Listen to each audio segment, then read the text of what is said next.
और अब बात कर लेते हैं यूपी चुनाव की, जहां आज बीएसपी सुप्रीमो मायावती प्रबुद्ध सम्मेलन के समापन कार्यक्रम को संबोधित करने वाली हैं। बीएसपी ने ब्राह्मण वोटरों को साधने के लिए 22 जुलाई को पूरे प्रदेश में प्रबुद्ध वर्ग विचार संगोष्ठी सम्मेलन की शुरुआत की थी। आपको बता दें कि 60 से ज्यादा जिलों में रैलियां आयोजित की गईं और इसका नेतृत्व खुद महासचिव सतीश चंद्र मिश्रा कर रहे हैं। आज इसके समापन समारोह को खुद मायावती संबोधित करने वाली हैं।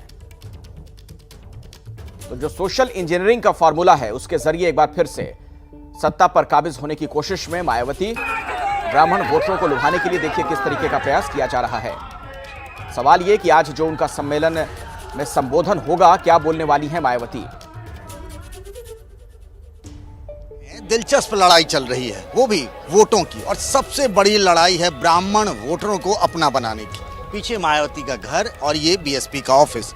थोड़ी ही देर बाद वो आएंगे यहाँ पर। कार्यकर्ता सवेरे से ही यहाँ जुटने लगे हैं और लंबे अरसे के बाद बीएसपी के दफ्तर के बाहर लखनऊ में इस तरीके की चहल पहल है। नीले रंग के होर्डिंग, बैनर, पोस्टर और वही पुराने नारे मुझे याद आ रहे हैं जो यहाँ गूंज रहे हैं लाउड स्पीकर से भी। मुझे याद है 2007 में जब यहाँ रैली हुई थी रमाबाई पार्क के मैदान में कि ब्राह्मण शंख बजाएगा और हाथी बढ़ता जाएगा। ये हाथी नहीं गणेश है, ब्रह्मा विष्णु महेश है। वही सब नारे एक तरीके से। मसला पूरा का पूरा है 10% ब्राह्मण वोटरों का, और 10% ब्राह्मण वोटर तो हैं, लेकिन उनके साथ सबसे बड़ी बात यह है कि वो किसी का माहौल बना भी सकते हैं तो किसी का बिगाड़ भी सकते हैं। ये कहा जाता है कि चौक चौराहे पर बैठकर वो माहौल बनाते हैं कि किस पार्टी का माहौल इस बार अच्छा है, कौन पार्टी जीत सकती है। और आप जानते हैं कि 2007 में ब्राह्मण हाथी पर सवार होकर ये करिश्मा कर चुका, और इसीलिए ये सब पहली बार मैं देख रहा हूँ कि बीएसपी में इस तरीके से एलईडी लगा करके जो लोग बाहर में रह जाएंगे उनके लिए बाहर ही कुर्सियां लगा दी गई, चूंकि जगह कम है,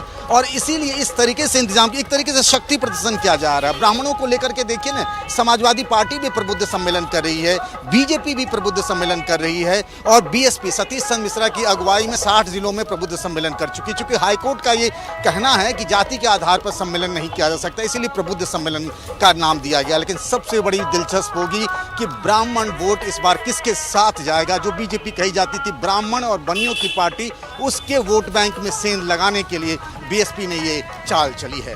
पंकज, एक बात आप ब्रेक के पहले कह रहे थे, आपकी रिपोर्ट में मैं सुन रहा था, जो दरअसल सोशल इंजीनियरिंग का फॉर्मूला था बीएसपी का, उसमें एक नारा बुलंद हुआ था कि ब्राह्मण शंख बजाएगा, हाथी चलता जाएगा। आपको अभी भी वो स्थिति नजर आ रही है क्या कि ऐसा हो सकता है, ये मुमकिन नजर आ रहा है आपको?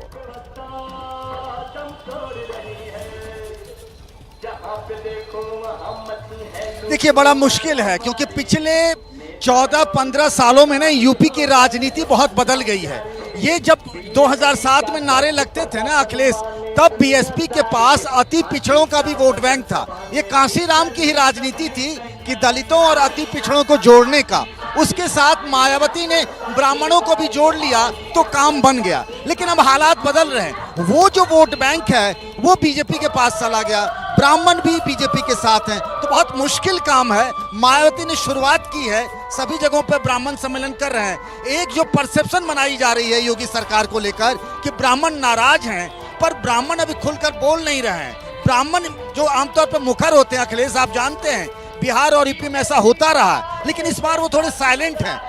वो माहौल और माहौल की धार देख रहे हैं, इसीलिए अभी कहना बड़ा मुश्किल होगा अखिलेश जी। बिल्कुल सही आप कह रहे हैं पंकज, मैं दोबारा भी आपके पास लौटूंगा। आज हमारी इस खबर पर लगातार नजर बनी रहेगी।